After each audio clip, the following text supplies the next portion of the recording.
Welcome back to my channel. In today's video, I'm going to go through all of the books that I have read from April to June, so April through June. And then I'm going to also go through the books that I want to read for the rest of the summer. So I also count September as summer, so these will be my books for basically the next 3 months, so July, August, and September. And those will be the books that I just want to get to this summer.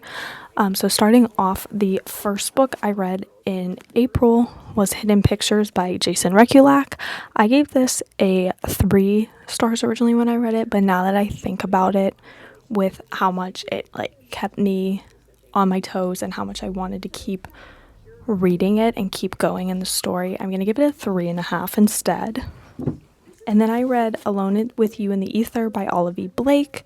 I actually picked this up because I was supposed to read A Little Life, which by Hanya Yanagihara, but after I read Sunrise on the Reaping, I was just too emotionally damaged to read this. And I think I'm just going to DNF it and get rid of it because I honestly don't think it's a book I'm ever going to read. I just have other books on my shelf and on my TBR that I want to read way more than I want to read this one. So this one's a DNF and I'm going to end up getting rid of it as well. But anyways, I picked up Alone with You in the Ether instead. And I gave this a 3.75 stars. I really enjoyed this. And I really liked the story and how the struggles that the characters went through were represented. And I know the one character has bipolar in this. I'm not sure what Aldo suffers from, but Reagan has bipolar disorder. And I just really liked how their thoughts and their feelings were represented in this. So I did enjoy that. And then I read Wild and Wrinkled by Lila Sage. This is the last book in the Rebel Blue Ranch series, and I gave it a 4 stars. I liked it. I think I said it in my last video, or my 2 videos ago, one of them, where I reviewed it. I liked this one, but I didn't like it as much as I liked Lost and Lassoed and Done and Dusted. But I did like this more than I liked Swift and Saddled. So I was a bit more invested in Cam and Dusty's story than I was in Ada and Wes's.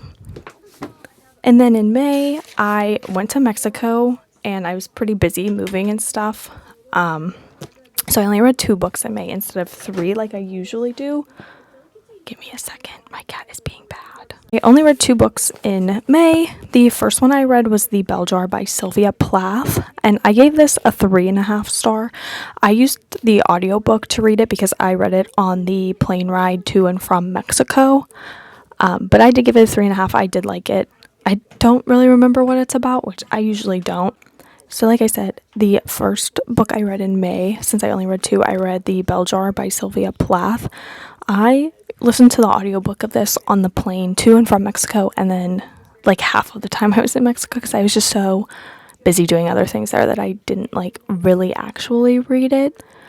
And I gave it a 3.5 stars. I don't quite remember what it's about. But I do remember that the main character, Esther, I don't know how to pronounce it. It kind of follows her going down her spiral, so her path of madness, and her spiraling, and then where that kind of leads her. But it was interesting. I did like it. And then I read People We Meet on Vacation by Emily Henry. This is my 3rd Emily Henry book that I have read. I believe I gave Beach Read a 4 star, and I gave Happy Place a 5. And then this one I also gave a 4 star. I very much enjoyed the storyline in this. I liked Alex and Poppy. I thought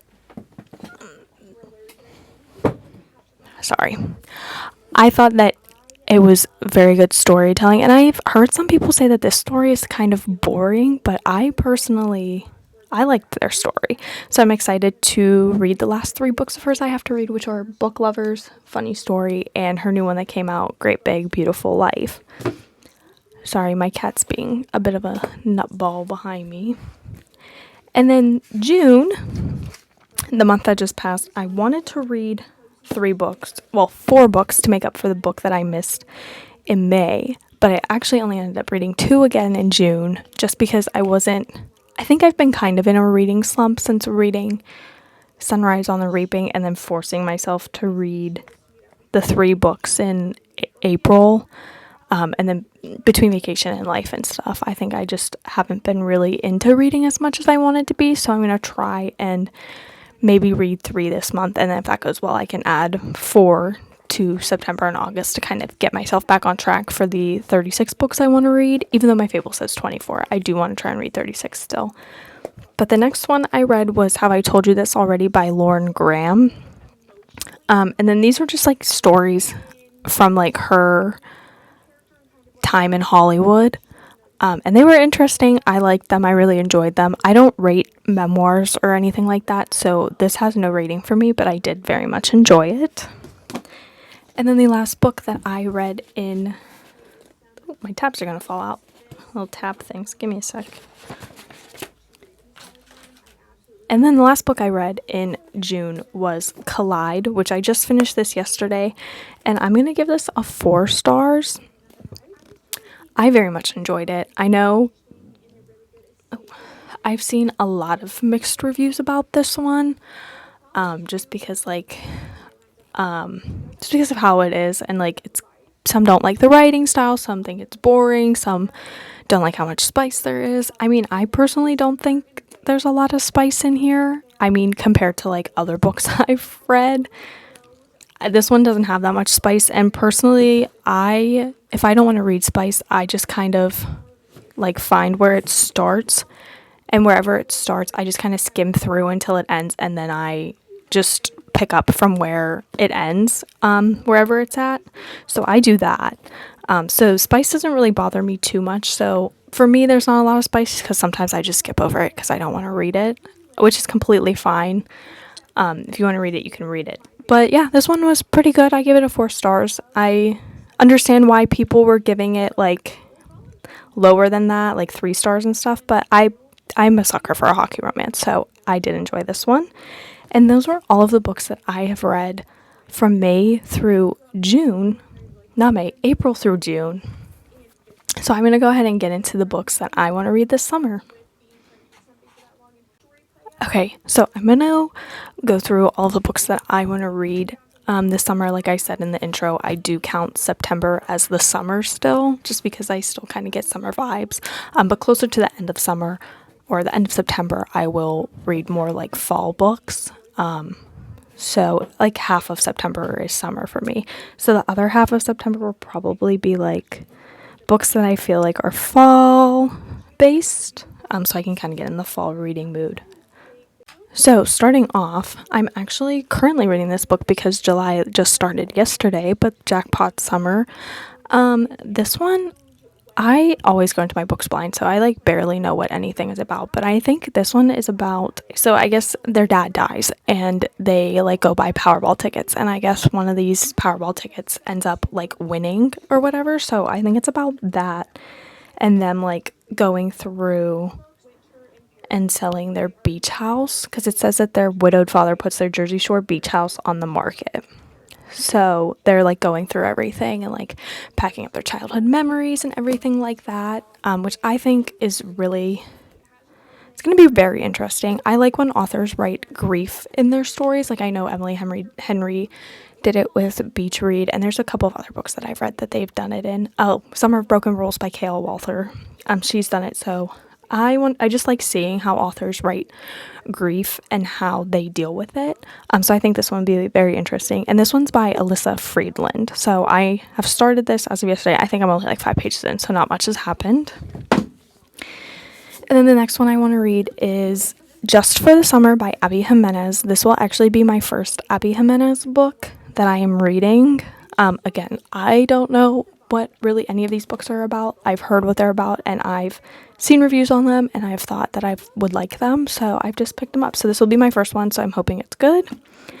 And then the next one I have is The 7-Year Slip by Ashley Poston. This one I know is about a girl who goes and lives in her, I want to say it's her aunt's apartment. Yeah, her aunt's apartment. And I guess she comes back one day and she finds this man in there from 7 years ago, and they like kind of kindle a relationship and a romance, and it goes from there. So I'm excited to get into that one. And then this one, the Southern Book Club's Guide to Slaying Vampires by Grady Hendrix.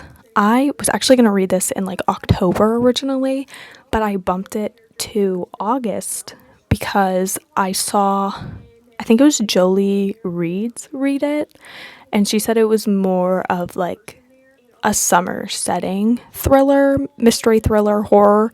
So I figured why not move it up to August to read it. So I'm going to read this one in August.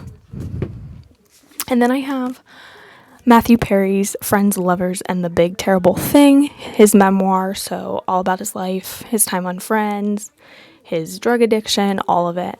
So I'm excited to read this and actually finally read it, because I've been wanting to read it since like 2022 when it came out, or yeah, 2022 I think is when it came out. Maybe it was earlier than that, but I've been wanting to read it since I had seen that he had came out with a memoir about his life, especially because he was one of my favorite characters in Friends. He played one of my favorite characters. Yeah, came out in 2022. So there's that one. And then this next one is one that I've recently picked up, and I just like kind of threw it on my TBR wheel, and I just spin for my third book of the month, or I just randomly pick off my shelves. But I spun for this one, and this one I've been wanting to read for a very, very long time. This one's A Surgeon by Leslie Wolf. And this one is about a surgeon who has to basically operate, I think, on her husband, and he dies on her table. And then I guess it kind of goes through like the aftermath of what happens and like what happened during it, because I guess she doesn't like recognize him when he's like on her table, which is crazy. But I guess it goes through like that and like everything that happened after. So I have that one to read. And then in September, right? Or August, well, whatever, whenever, I want to also pick up The Seven Husbands of Evelyn Hugo. This one kind of gives me fall vibes, if I'm being honest, but this one's by Taylor Jenkins Reid. But I'm going to read this, I think, in August or September anyway. But I'm excited to read this just because I've read Malibu Rising, and I have Carrie Soto's Back and Daisy Jones and the Six, which from the research that I've done, they're all kind of in that similar timeline loop. So I'm excited to read that. And then I have The Fine Print by Lauren Asher. This one is a romance. And it's the Dreamland Billionaire series. So all I know is it's about a billionaire, and there's some conditions that these brothers have to follow after their grandfather dies and leaves them, I mean, I guess it's called Dreamland. So, and leaves them Dreamland. I think it's like an amusement park from what I've heard and what I've seen. So, yeah. I'm excited to read that because this one has also been on my TBR for like 3 years, so I'm very excited to get into that. And then the last two I have Main Characters by Hannah Orenstein. Again, I have no idea what this one is about. I just know that it takes place in summer, and this cover is giving like end of summer, beginning of fall vibes, so I'll probably pick this up in September as well. And I'm very excited to read it. And then the last one I have, this was the third book I was supposed to read in June this month, or last month in June. And it's The Secret History by Donna Tartt. This is like a dark academia book. I don't really know what this one's about either. Like I said, I don't know what any of the books that I read are usually about. I know like very minimal, and then I read it. And I just enjoy my time reading it. But again, I'm excited to get into this one because I've been trying to get into dark academia fantasy type things. So I'm very excited to read this, and I'm saving this one, I think, for the end of September, just because this is giving, like, dark academia gives me fall vibes. So yeah, those were all of the books that I want to read this summer. So like I said, between July and the end of September, that I want to kind of read and get through before I do like my dark fall mystery thriller books to close out the year. Yeah, that's everything. Okay, so I forgot that I do have 2 books that I want to reread this summer as well. So the first one I have is the first book in the Summer I Turned Pretty series by Jenny Han. I have started it. I think I only made it like 20 pages in, but so far so good. So I have that one that I want to reread. And then I also have We Were Liars by E. Lockhart. I recently finished the show on Amazon Prime, and it made me really want to go back and read this book. And then also the third book in this trilogy series, We Fell Apart, is coming out in November, so I kind of want to reread this before that comes out. And make sure you like, comment, and subscribe.